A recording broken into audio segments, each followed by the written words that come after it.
100 दिनों का जो टारगेट है वो नीतीश कुमार ने सेट किया है। अक्सर नीतीश कुमार के फैसलों को लेकर के आपको कुछ अगर हम आंकड़े सामने रखें तो आपको भी समझ में आ जाएगा कि नीतीश कुमार किस तरह से अपनी राजनीति को और बिहार को देखते हैं। दिल्ली जब जब नीतीश कुमार गए हैं और वापस आए हैं तो कोई ना कोई बड़ा फैसला साथ लेकर के आए। अपने कोटे के मंत्रियों को 5 लोगों को अपने मंत्रिमंडल बिहार मंत्रिमंडल का हिस्सा बना करके भारतीय जनता पार्टी को एक कड़ा मैसेज दिया था कि भारतीय जनता पार्टी ने उनसे बात नहीं मानी, उनकी बात नहीं मानी, तो उन्होंने जो फैसला लिया है वो देखिए कितना कड़क होता है। ओरमा ग्रुप जो सोचता है वो करता है। आपके अपने सपनों का आशियाना।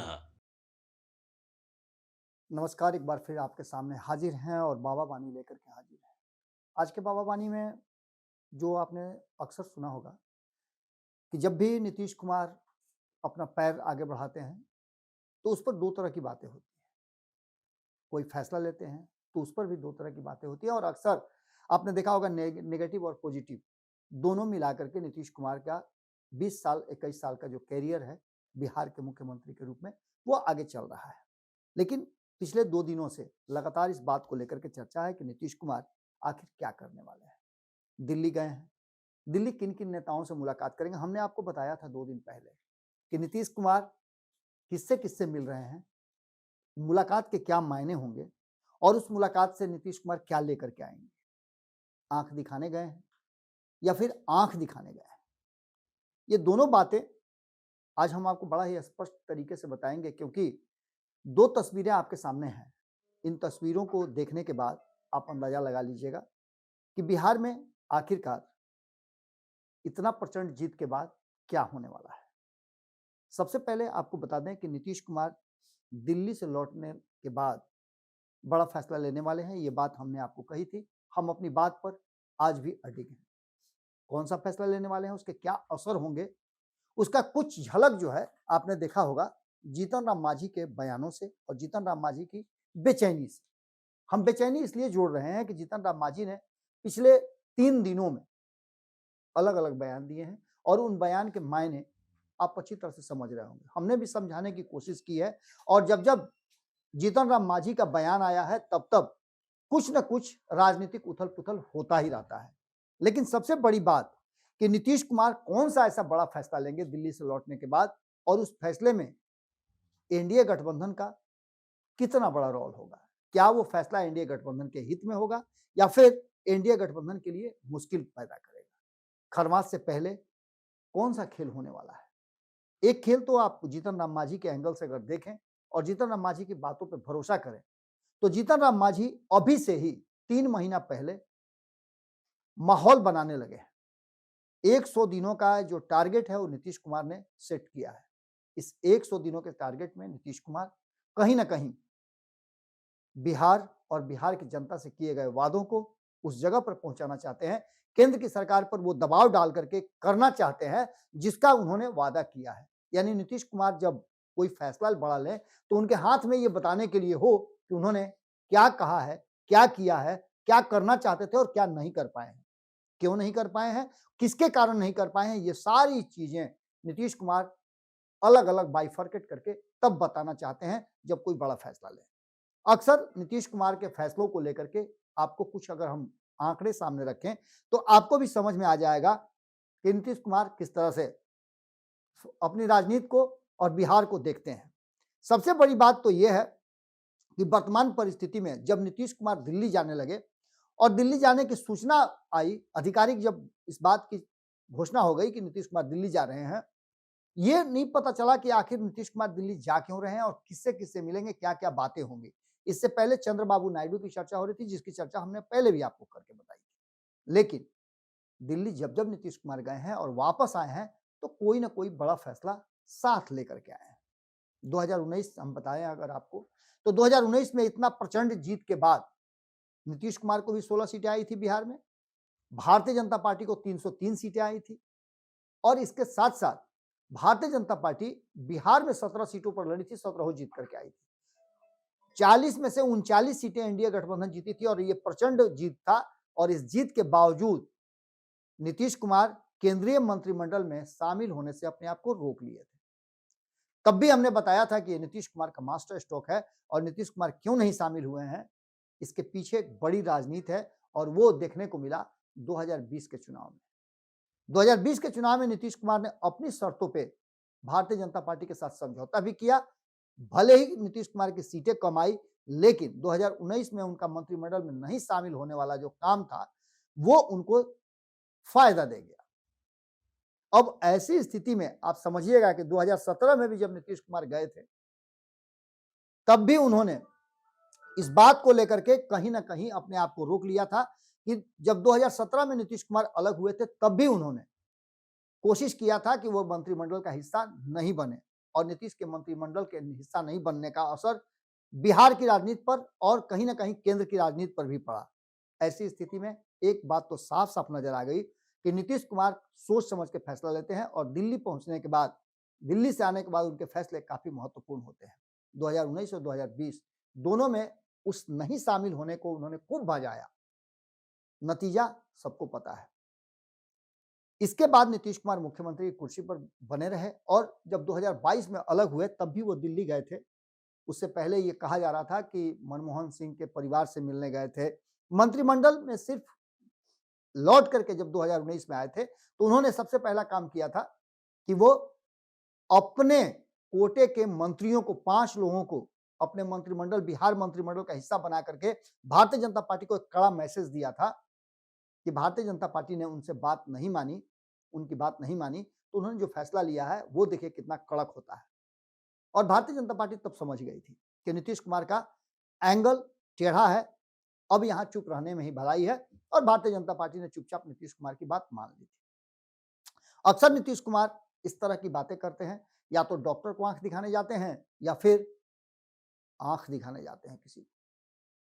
अब जो वर्तमान स्थिति बनी है उसमें बार बार ये कहा जा रहा है कि बिहार में कोई खेल होगा, लेकिन आपको बता दें नीतीश कुमार 7 निश्चय पार्ट 3 लेकर के चले हैं और इस 7 निश्चय का जो सबसे बड़ा पहलू रहा है कि हर बार 7 निश्चय पूरा 5 साल पूरा नहीं कर पाया है। 2015 में पहला 7 निश्चय आया था, 2016 में इनफैक्ट कह लीजिए 5 साल सरकार पूरा नहीं कर पाई थी और 7 निश्चय पार्ट का जो विरोध कर रहे थे वो नीतीश कुमार के साथ आ गए थे। यही हाल 2020 में हुआ, 7 निश्चय पार्ट 2 लेकर के आए और उसका भी हश्र यही हुआ, वो भी पूरा 5 साल नहीं कर पाया और सरकारें 2 बार बदल गई इस बीच में। इस बार 7 निश्चय पार्ट 3 है। क्या होगा वक्त के हिसाब से समझना होगा और वक्त के गर्भ में, भविष्य के गर्भ में ये सब कुछ है कि आखिरकार इस 7 निश्चय पार्ट 3 का क्या होगा। नीतीश कुमार बहुत तेजी से आगे बढ़ रहे हैं, जितनी बातें, जितना वादा उन्होंने किया है उसको धड़ाधड़ आप देख रहे होंगे कैबिनेट से भी पास करा करके और उसको करने की कोशिश कर लगे हुए हैं। इसके साथ साथ अब एक नारा जो है वो बहुत तेजी से आगे बढ़ रहा है। जो तस्वीरें जो हम जिसकी चर्चा कर रहे थे कि नीतीश कुमार की मुलाकात, कहा जा रहा था कि अमित शाह और नीतीश कुमार के बीच में डिफरेंसेस है, लेकिन डिफरेंसेस तो ये भी कहा जा रहा था कि उनकी लंबे समय से चल रही है इस चुनाव के बाद ललन सिंह से भी उनकी दूरी बढ़ी है, लेकिन सबसे ज्यादा दूरी उनकी बढ़ी है एक और शख्स है उनसे, हम उनका नाम बताते हैं। लेकिन उससे पहले आपको बता दें कि जब नीतीश कुमार दिल्ली गए, इससे पहले जब भी दिल्ली गए हैं तो वो मुलाकातों के सिलसिले को बड़ा संकुचित रखते हैं, अपने हिसाब से मुलाकात करते हैं। लेकिन इस बार अमित शाह के साथ उनकी मीटिंग की तस्वीर सामने आई है, मुलाकात हुई है। यानी सीधी तौर पे नीतीश कुमार बहुत तेजी में है कि वो बिहार में जो वादा किए हैं उसको पूरा करें।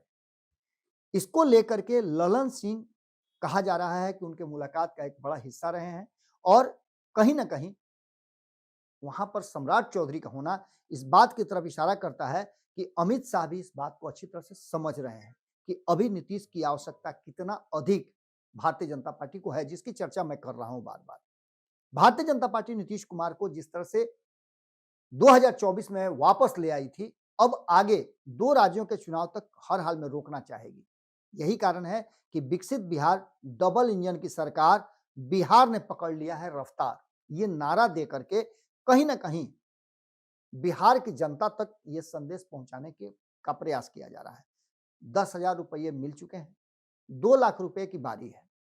सरकार कहां से देगी, कैसे पूरा करेगी, एक बड़ा सवाल है। लेकिन इस सवालों के साथ साथ सब कुछ सामान्य तो दिख रहा है, लेकिन क्या सामान्य है?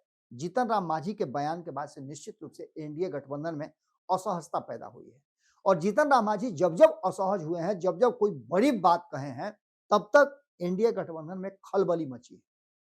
चाहे 2015 हो, जब जीतन राम मांझी को सत्ता से बेदखल करने के लिए, सत्ता से हटाने के लिए नीतीश कुमार ने शुरुआत कर दिया था और नीतीश कुमार ने उन्हें स्वतः सत्ता से हटने की बात कही थी। जीतन राम मांझी ने नीतीश कुमार पर कईयों आरोप लगा करके वो भाजपा के खेमे में चले गए थे और वहां उन्होंने कोशिश किया था कि बहुमत साबित कर लें, लेकिन नीतीश कुमार बड़े जनाधार के साथ थे, इसलिए ये संभव नहीं हो पाया था। 2014 में जब नीतीश कुमार लोकसभा का चुनाव हार गए थे, तो उन्होंने नैतिकता के आधार पर मुख्यमंत्री पद से इस्तीफा दिया था कि उनके मुख्यमंत्री रहते हुए जदयू का ये हश्र हुआ है। लेकिन अब उसके बाद से नीतीश कुमार ये समझ गए हैं कि कुर्सी छोड़ना नहीं है, कुर्सी के साथ-साथ पूरा सिस्टम ही बदल देना है। इसको कई बार नीतीश कुमार आजमा चुके हैं।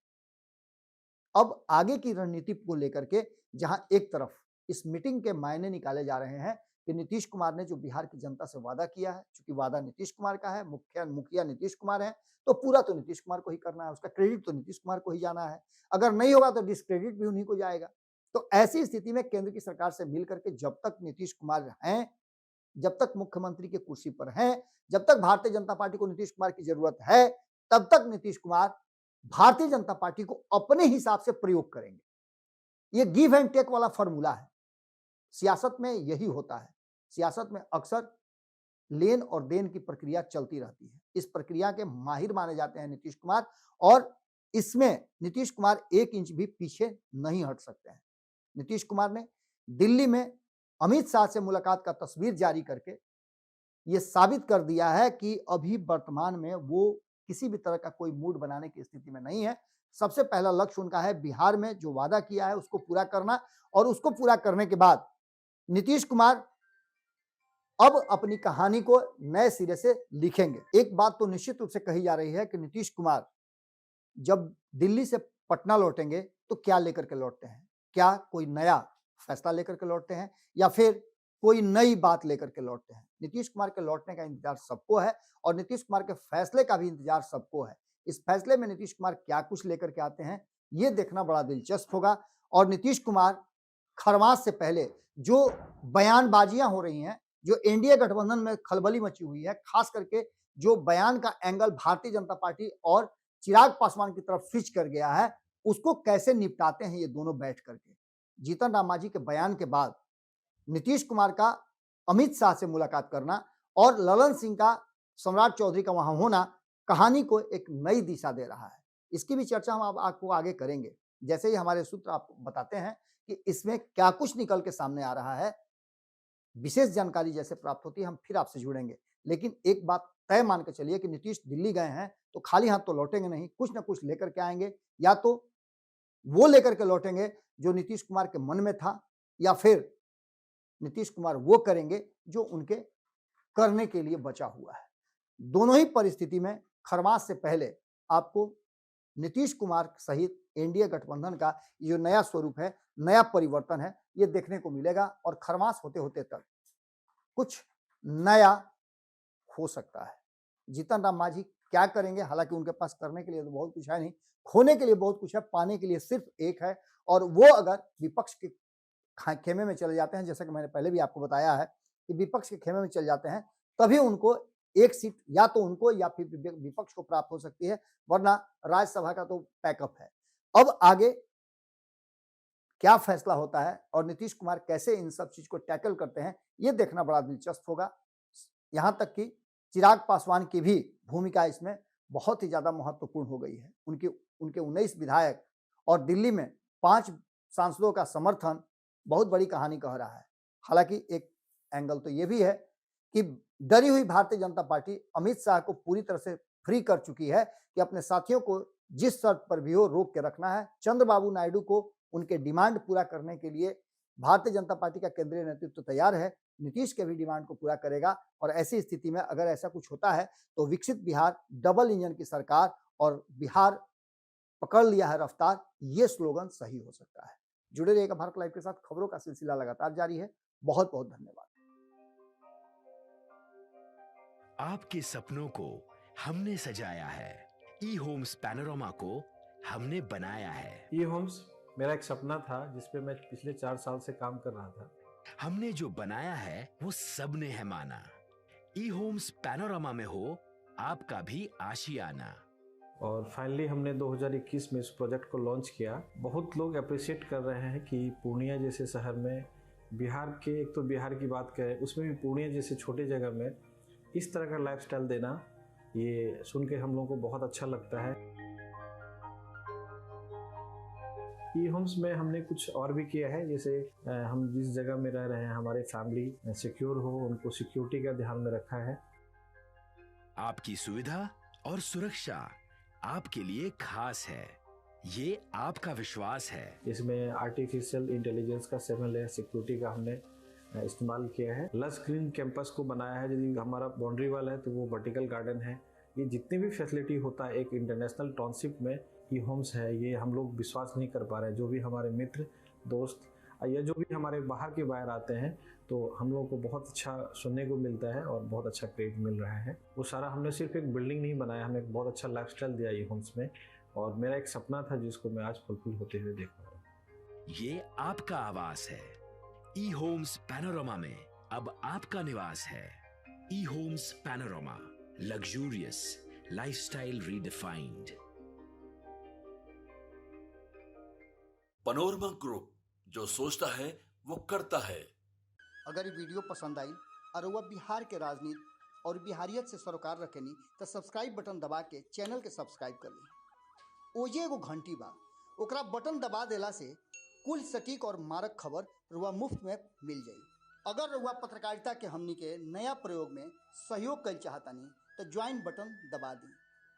पेटीएम नंबर नोट कर ली 9386816700।